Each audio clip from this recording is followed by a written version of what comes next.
भगवान श्री कृष्ण को नमस्कार करते हुए आप सभी का अनंत अकेडमी ऑफ मैथमेटिक्स में स्वागत है। देखिए, अब हम थ्योरम करेंगे एल्जेब्रिक नंबर थ्योरी की है। We say that gamma is an Einstein unit if gamma divides one. ये तो आइंस्टाइन यूनिट की डेफिनेशन है कि अगर आपका गामा वन को डिवाइड करता है तो वो आइंस्टाइन यूनिट होगा। Let gamma belongs to Einstein integer, यानी कि रिंग ऑफ आइंस्टाइन इंटीजर, यानी कि जेड ओमेगा से बिलोंग करता है आपका। Prove that gamma is an Einstein unit if and only if its norm is equal to 1। तो सपोज करते हैं पहले कि जो गामा है वो यूनिट है, तो gamma is a unit, so gamma divides 1। अब गामा 1 को डिवाइड कर रहा है, इसका मतलब by definition there exist an Einstein integer beta such that beta gamma is equal to 1। तो वहाँ पे एक क्वेश्चन आएगा बीटा, जिसको गामा से प्रोडक्ट करेंगे तो किसके इक्वल आ जाएगा, 1 के इक्वल, और बीटा भी क्या होगा, आइंस्टाइन इंटीजर ही होगा। तो applying norm both sides we get, तो norm of beta gamma is equal to norm of 1, तो norm of beta into norm of gamma equal to 1। अब आपको पता है कि जो 1 है या तो 1 इंटू 1 1 आ सकता है या -1 इंटू -1 आपका 1 आ सकता है। तो इस तरह से आपके पास जो नॉर्म ऑफ गामा है वो या तो +1 होगी या -1। तो आप लिख देना कि since norm of gamma is an integer, it has to be equal to +1 or -1. However, in the previous theorem we have already established that norm is non-negative. हमने अभी प्रूफ किया था कि जो नॉर्म होती है वो नॉन नेगेटिव होती है, इसका मतलब -1 नहीं हो सकती, इसलिए +1 होगी। तो norm of gamma is equal to 1 आ गई, इक्वल टू 1, यही प्रूफ करनी थी। अब converse on the other hand suppose norm of gamma is equal to 1। अब हम नॉर्म को 1 लेकर के चले। अब गामा एक आइंस्टाइन इंटीजर है, जिसका मतलब गामा किस टाइप का होगा, gamma is equal to a plus B omega. A W है ना, omega actually cube root of unity में से एक रूट।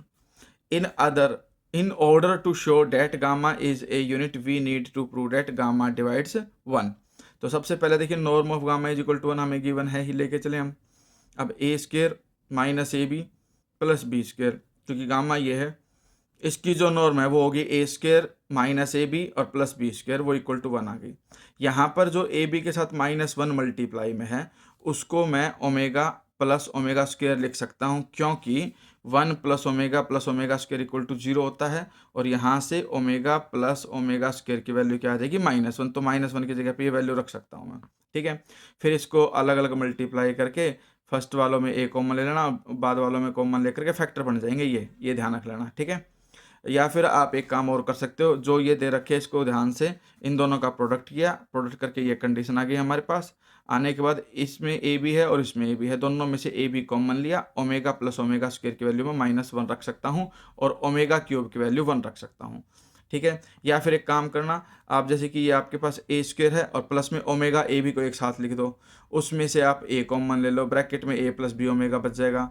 लास्ट वालों में फिर A B omega square plus में बी स्क्वायर में से आप कॉमन ले लो बी, वहाँ पर भी एक कंडीशन आ जाएगी आपके पास। तो इस तरह से आप ये फैक्टर बना सकते हो, A plus B omega into में A plus B omega square equal to 1। अब यहाँ पर ए प्लस बी ओमेगा है, इसमें ए प्लस बी ओमेगा स्क्वायर वाले केस में हमने क्या किया, बी ओमेगा ऐड किया और बी ओमेगा माइनस किया, उसी तरह से बी ऐड किया और बी माइनस किया, ठीक है। अब यहाँ पर ये तो ए है ही, दूसरी कंडीशन आपके पास जैसे ये है बी ओमेगा स्क्वायर प्लस में बी ओमेगा, बी कॉमन लूँगा तो ओमेगा स्क्वायर प्लस ओमेगा की वैल्यू -1 रख सकता हूँ, इसलिए माइनस बी आ गया। इसके बाद हमारे पास ये माइनस बी ओमेगा है ही, तो कंडीशन क्या बन गई आपके पास कि ए आ गया, इसकी जगह पे आप माइनस बी रखोगे, वो माइनस बी प्लस बी को कैंसिल कर देगा, माइनस बी ओमेगा और माइनस बी आपके पास बच जाएंगे। इसका मतलब ए प्लस बी ओमेगा के साथ में एक इंटीजर और आ गया, प्रोडक्ट करने पे इक्वल टू 1 आया, तो इसका मतलब ए प्लस बी ओमेगा डिवाइड्स करता है किसको, 1 को। इसको हम अगर बीटा मान ले तो, ठीक है। तो alpha into beta is equal to 1, so gamma divides 1, क्योंकि ए प्लस बी ओमेगा हम गामा मान करके चले थे, और गामा अगर 1 को डिवाइड करता है तो गामा क्या होगा, यूनिट होगा। यही हमें इसमें वेरीफाई करना था।